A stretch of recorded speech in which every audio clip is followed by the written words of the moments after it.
Olá, sejam bem-vindos mais uma vez aqui no grupo de estudos do Evangelho. Estamos estudando o Evangelho segundo o Espiritismo, capítulo 3, Há muitas moradas na casa do meu Pai. E o tema de hoje fala de mundos de expiações e de provas. E o Evangelho diz assim: Que vos direi dos mundos de expiação que vós já não os saibais? Uma vez que vos basta considerar a terra que habitais. A superioridade da inteligência, num grande número de seus habitantes, indica que ela não é mais um mundo primitivo, destinado à encarnação de espíritos apenas saídos das mãos do Criador. As qualidades inatas que trazem consigo são a prova de que já viveram e que realizaram certo progresso. Mas também os vícios numerosos aos quais são inclinados são indícios de uma grande imperfeição moral. Por isso, Deus os colocou numa terra ingrata para aí expiarem as suas faltas pelo trabalho penoso e pelas misérias da vida, até que tenham mérito de irem para um mundo mais feliz. Entretanto, todos os espíritos encarnados sobre a terra não são para aí enviados em expiação.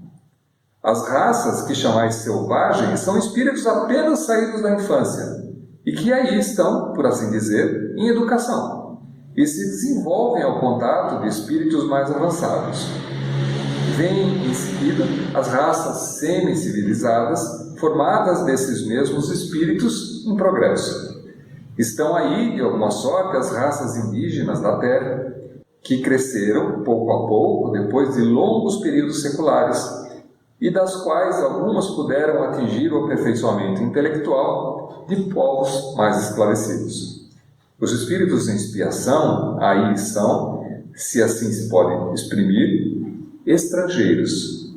Eles já viveram sobre outros mundos de onde foram excluídos em razão da sua obstinação no mal. E porque eram uma causa de perturbação para os bons. Foram relegados por um tempo entre os espíritos mais atrasados e que têm por missão fazer avançar, porque trouxeram consigo a sua inteligência desenvolvida e o germe de conhecimentos adquiridos. Por isso, os espíritos punidos se encontram entre as raças mais inteligentes, são aquelas também para as quais as misérias da vida têm mais amargura, porque há nelas mais sensibilidade e sentem mais o choque de raças primitivas, cujo senso moral é mais obtuso. A Terra fornece, pois, um dos tipos de mundos expiatórios cujas variedades são infinitas, mas se tem por caráter comum servir de lugar de exílio aos espíritos rebeldes à lei de Deus. Aí, esses espíritos têm que lutar, ao mesmo tempo, contra a perversidade dos homens e contra a inclemência da natureza, duplo e penoso trabalho que desenvolvem, a uma só vez, as qualidades do coração e a inteligência. Assim que Deus, em sua bondade, faz reverter o próprio castigo em proveito do progresso do espírito. Santo Agostinho, Paris, 1862. Convém aqui fazer uma pequena distinção entre expiação e prova, né? Expiar, no dicionário, significa sofrer as consequências de, pagar por crimes e castigos, né? E prova significa ser colocado à prova. Prova é mais fácil a gente saber, porque todo mundo que estudou, passou pela escola, passou pelo banco da escola, sabe que depois de um certo tempo de conhecimento adquirido, a gente precisa passar por uma provação, precisa passar por uma prova para poder verificar se estamos prontos com aquele conhecimento sedimentado para que a gente possa alcançar um nível mais alto, para que a gente possa passar para temas mais difíceis. Semelhante com isso é a vida espiritual também. O espírito nasce imperfeito, ignorante, simples. Então ele é um espírito que é perfectível. Ele não era perfeito e decaiu pelos erros cometidos, mas é imperfeito e está em processo de crescimento e evolução, de maneira que a cada tempo que passa o espírito se torna mais sábio e por isso erra menos também. Então essa é uma distinção interessante, porque ajuda a medir um pouco esse conceito entre prova e expiação. Quando a gente fala de expiar, que é pagar pelos problemas causados, significa conhecimento de causa. Significa que se errou, sabendo que se estava errando e persistindo no erro. Já aquele que erra por ignorância ou erra num processo de tentativa e erro, e a gente, quando vai aprendendo, vai tentando e errando, e a partir dos nossos erros aprendemos, você não está num processo de expiação, você está num processo de prova. A gente aprende na espiritualidade antes de reencarnar, aprende nessa existência com orientações, com leituras, com boas indicações, com boas palavras das pessoas que estão à nossa volta, e somos colocados à prova se esse conhecimento está bem sedimentado, se entendemos bem esse ensinamento que foi passado. De maneira que, se nós passamos na prova, estamos aptos a um patamar um pouco mais elevado. Já aquele que tem conhecimento, sabe que não deveria proceder desse jeito e insistentemente continua agindo dessa mesma maneira, esse então precisa expiar. E a expiação também tem um sentido interessante também, que é bastante otimista na minha maneira de ver, porque tira um pouco o peso do que a gente coloca nas expiações e nos problemas da vida. Vocês vão entender. Não necessariamente você precisa passar pelo mesmo problema do qual você causou. Porque se a origem e a essência da vida, da reencarnação, é aprender na existência com as provações, com as maneiras os cenários que a vida nos oferece, não tem muito sentido você ser castigado com a visão de um Deus punitivo que faz com que você pague tudo aquilo que você provocou nas outras pessoas. Quem na realidade provoca um processo de expiação é a própria consciência do ser, na medida em que milenarmente trazemos esse conceito, que tem muito mais do aspecto judaico-cristão, que vem lá desde a época de Adão e Eva, né, de ter que pagar pelo erro passado, né, do que aprendizado. Então a nossa própria consciência gera para nós uma tendência a ser tratada e muitas vezes sofrendo os mesmos males que nós causamos às outras pessoas, nessa ou em outra existência. De maneira que, se você erra, mas toma consciência do seu erro e se endireita para aquilo, ok, não faço mais desse jeito porque eu sei, tenho consciência agora que está errado, o que vai acontecer é que provavelmente você vai ser colocado em provação, você vai ser colocado em prova para garantir que aquele conhecimento adquirido foi bem recebido.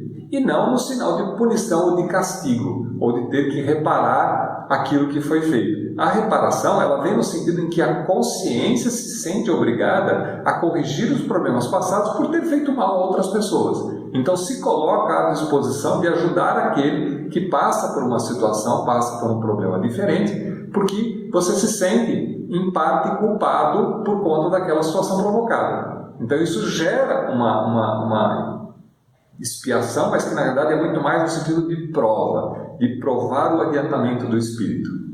Isso muda bastante a nossa visão em relação às coisas e, em parte, esse próprio livro, ele diz que a revolução do espiritismo, e que mostra muito bem essa questão é muito menos peso nesse sentido, porque se nós estamos em evolução, estamos num processo de crescimento e de evolução contínua, faz muito mais sentido a gente, a partir das nossas existências e das provações, às vezes muito duras, né? Ninguém está dizendo que é aliviando o peso das provas, as provas continuam às vezes sendo muito duras, mas são provas, são como provas que a gente recebe na escola, que algumas são muito pesadas. Algumas pessoas dão branco na hora de fazer a prova, passam mal, dá desenteria. Então é um dos problemas que a gente tem que administrar e cuidar das crianças quando elas estão passando esses enfrentamentos das provações que eles têm que passar, que fazem parte e vão acompanhar a gente durante todo o processo de educação. Toda a nossa evolução nós vamos passar por provações no sentido de testar o conhecimento adquirido. E na vida não deveria ser diferente, porque isso tira, em primeiro lugar, o peso de um Deus vingativo e punitivo, que faz com que a gente sofra, como que parecendo quase sentindo prazer pelo nosso sofrimento, que não faz mínimo sentido de um Deus bondoso. Segundo, que permite com que a gente evolua nesse processo, ganhando cada pedacinho, cada milímetro galgado, cada conhecimento adquirido, cada teste novo feito, cada aprovação pelas quais a gente passa, permite com que a gente vá crescendo.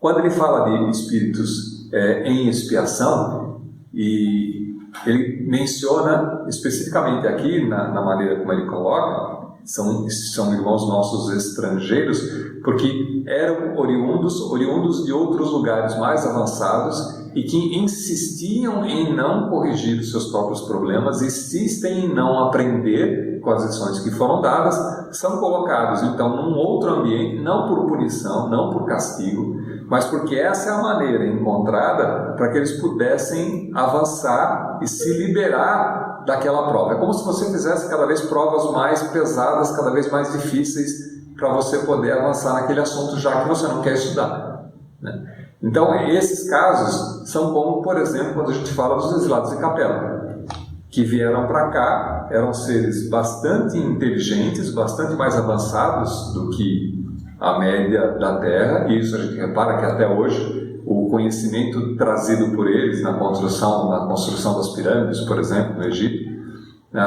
dos Atlantes, são conhecimentos que hoje a gente ainda tem dificuldade de conseguir compreender na plenitude o que eles queriam passar, a maneira de trazer, mas que quando você estuda mais a fundo, você vê que tem um nível, às vezes, de curiosidade bastante grande, na maneira como eles lidavam com a sociedade, como eles tratavam os seres mais simples, né? Não se sabe exatamente como ainda, por exemplo, mas quando se vê que uma das possibilidades da construção das pirâmides era carregar aquelas grandes pedras com muitos escravos empurrando, a gente...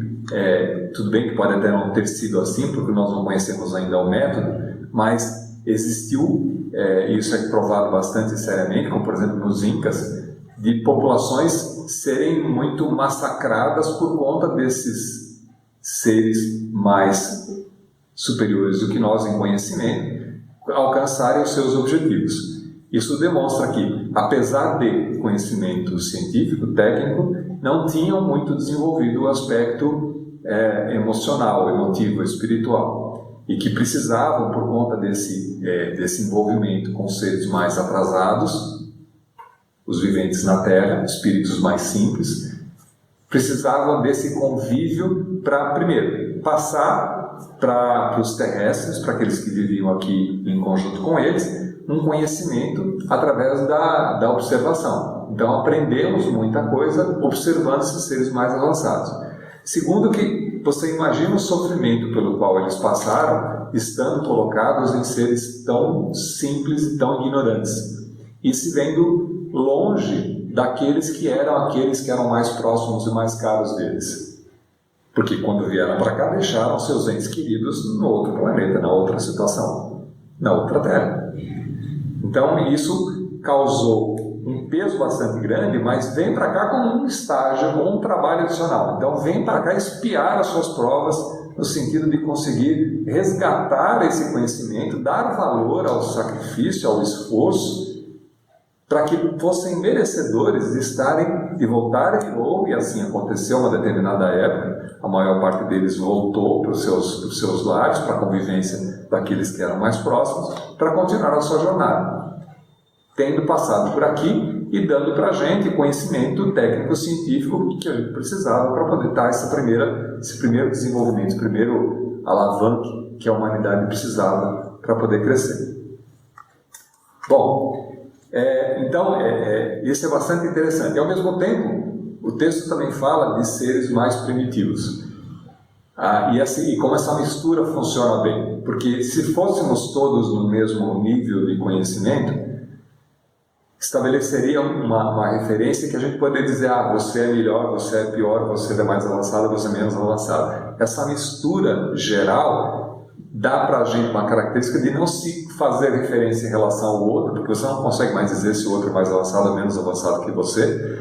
Seres mais iniciantes, mais infantis espiritualmente, são colocados na convivência com todos nós, para que eles também possam, por um processo de observação, de imitação, de convivência, aprender também com certas questões, com certos conhecimentos que aqueles mais avançados já tiveram, de maneira que todo mundo nessa convivência dentro desse grande teatro que é a vida na Terra, possa ter sempre alguém para poder auxiliar no sentido do desenvolvimento e ter alguém para se inspirar, para se olhar como meta, para se olhar como modelo, para se copiar, de maneira que você possa aprender e crescer. Estabelecendo um conjunto de situações bastante interessantes do ponto de vista de permitir com que a gente tivesse as provas necessárias para que a gente possa aprender. Em especial, quando a gente fala do apego, né? E a gente tem uma certa tendência de enxergar o apego como sendo o apego material, o apego às coisas, o apego à matéria. E a gente esquece muitas vezes que o apego também significa o apego emocional. Estar apegado às pessoas emocionalmente é diferente de amar as pessoas. De maneira que quando a gente é muito apegado a alguém, existe o sofrimento na perda. Aquele que ama de uma maneira não apegada consegue conviver com a não presença sem que haja sofrimento. Existe saudade, existe vontade de estar junto, mas não existe o sofrimento. Então, isso também é uma aprovação para que a gente possa ter, no sentido de que a gente precisa aprender a evoluir racionalmente, conhecendo mais, estudando, aprendendo mais coisas, conhecer espiritualmente, aprendendo a fraternidade, a gratidão, aprendendo a lidar com as outras pessoas, reconhecendo o seu lugar com humildade, de saber que tem gente que conhece mais, menos, tem gente que conhece mais, tem gente que conhece igual, tem gente que conhece diferente, e isso vai dando para o espírito uma medida bastante equilibrada na sua condução, na sua evolução, o que mostra o quanto é poderoso e quanto é sábio, né? Quanto a lei divina é sábia para estabelecer todo esse conjunto de dados de maneira que a gente tenha as situações necessárias para a nossa evolução como espíritos, para que a gente um dia possa se tornar espíritos mais perfeitos. E aí tem uma historinha para hoje, que é assim. Tinha um monge que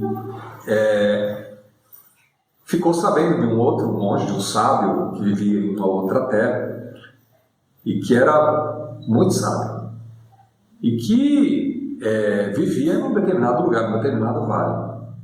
Querendo conhecer esse monge, esse sábio, esse primeiro monge, então deixa a sua terra e vai até o outro lugar conhecer o outro monge.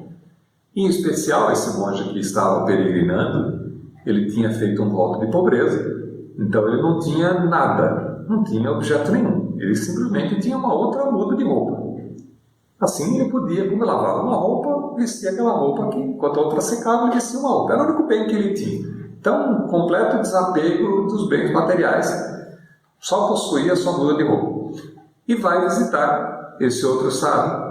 E chega nessa região, pergunta para o sábio e acaba descobrindo que esse sábio mora num palacete, num palácio, cheio de súditos, com muita gente morando junto, uma casa muito bonita, um palácio muito bonito, muito ornado, dourados, prata.